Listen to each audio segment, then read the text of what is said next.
Hello. Good morning, good afternoon, good evening. Another edition of Cruising with AB. Ooh, we'll turn down the AC.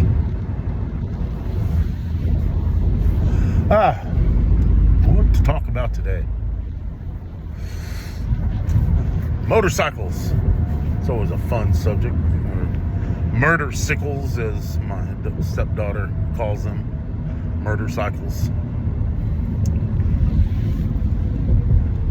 If any of y'all have ridden in your life, you understand the mystique about it. And they're fun. Motorcycles are a blast. But they're also kind of one of those deals. It's not a matter if you're going to crash, it's just a matter of when you're going to crash. That's always been my philosophy about motorcycles. I mean, I started riding motorcycles, or started out with mini bikes, I guess, when I was a kid. I was in elementary school. My dad had a mini bike that I rode. That was a lot of fun. A little 2.5 horsepower Tecumseh motor on it. It was pretty fast for a little mini bike. So that was my first motorized bike, I guess. My dad, he rode motorcycles. Motorcycles all his life, younger life. And he loved to ride too.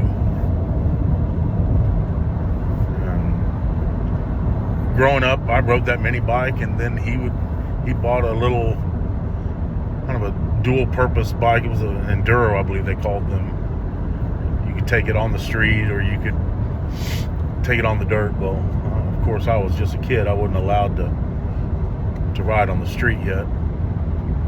But I could ride, man. I rode all over the place with that thing. Several different kind of little Yamahas, and then Dad bought a bigger bike, like a Yamaha 360 two-stroke, and that puppy ran too. I have a funny story. When I was a kid, I swear I was still in elementary school. This is how I could ride, I guess. But our neighbors had some friends over, and they had motorcycles, and one of the guys there, he was probably in his early mid-20s. He had an Easy Rider looking chopper, Triumph. Big long forks on the front, and big sissy bar. And I went up to him and I said, "Hey, can I ride that?" And the guy looks over at my dad and he goes, "Yeah, he can ride it. If you'll let him." You don't have to let him ride it. He goes, "No, man, I want to see this little dude ride my bike." So I asked my dad, I said, "You mean I can ride it in the street?" And he goes, "Yeah, just go up the street, turn around in this parking lot over here, and then come back down the street." I said, "Okay." And so that's what I did. And that guy, man, all his buddies, they were all clapping. "Yeah, look at that. Look at that little guy on that big old bike." So that was a lot of fun. And my dad would never let me ride a bike on the street ever. And even after I got my driver's license, when I got my driver's license, that's the first thing I wanted to do, was to go buy a motorcycle. And he told me, no, as long as when you're 18 years old, you can do whatever you want, but not until then. You're not gonna ride a motorcycle on the streets. And I didn't know why. Well, why not?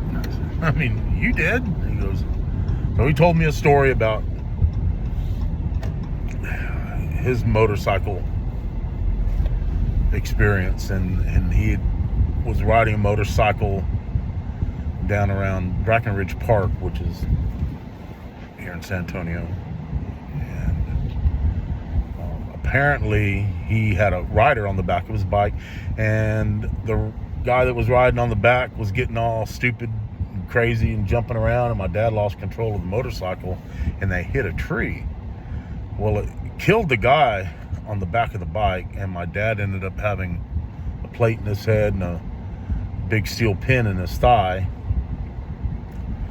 and he didn't want to see me have that happen, have something bad like that happen to me. So he wouldn't let me have a bike to ride on the street. But by gosh, when I turned 18 years old, that was like the first thing I went and I did. I was still living at home, but I went out and bought a bike.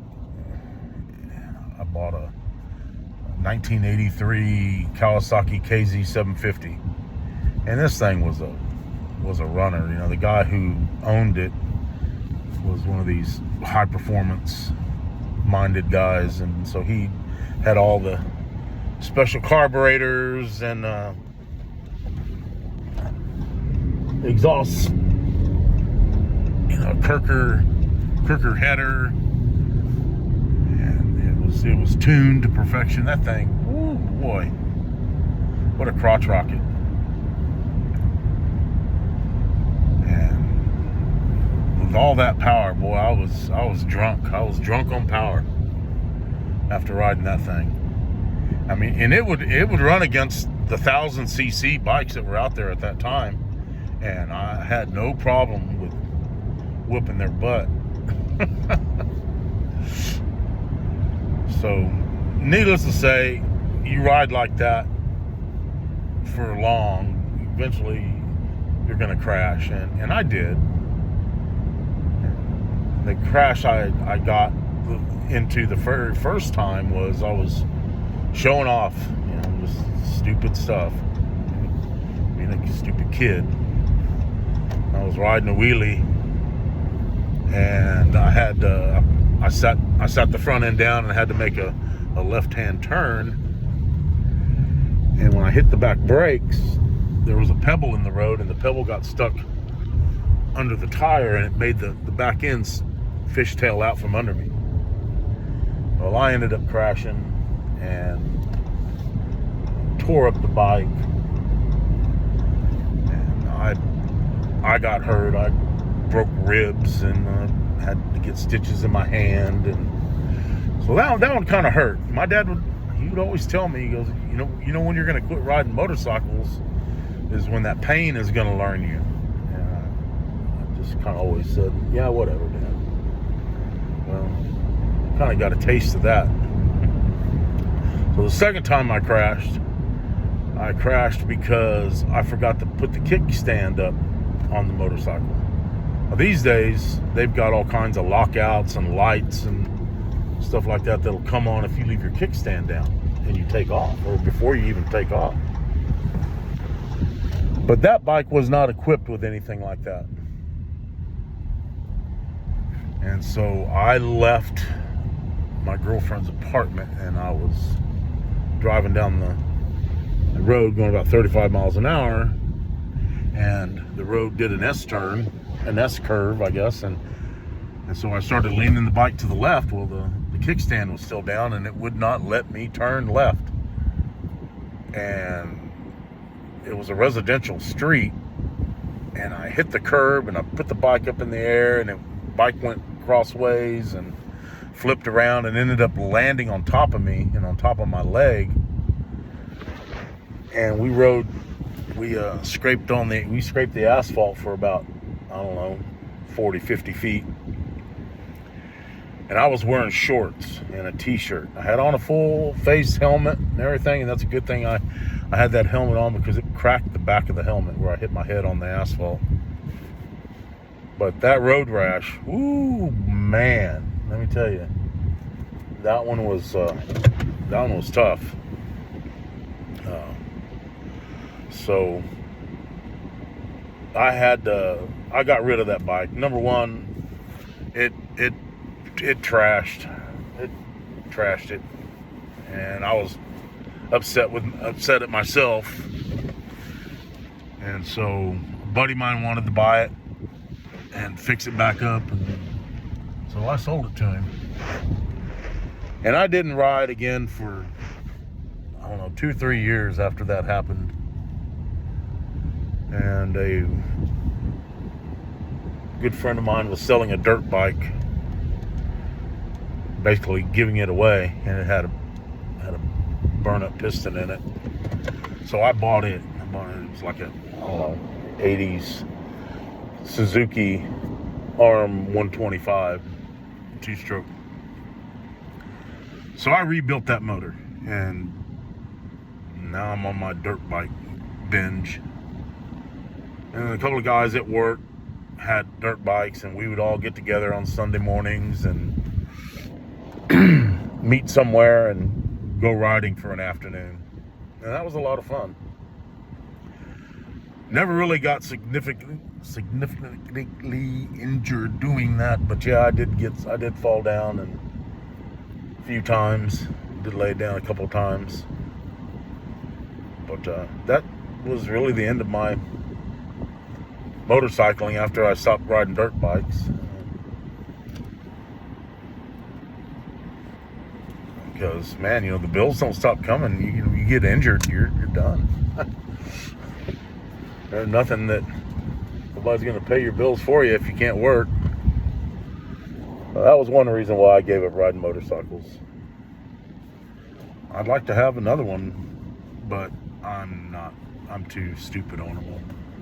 The throttle's not wide open, and what's the use of riding one? Anyway, that's it. That's my motorcycle story. Time to eat some lunch. See ya.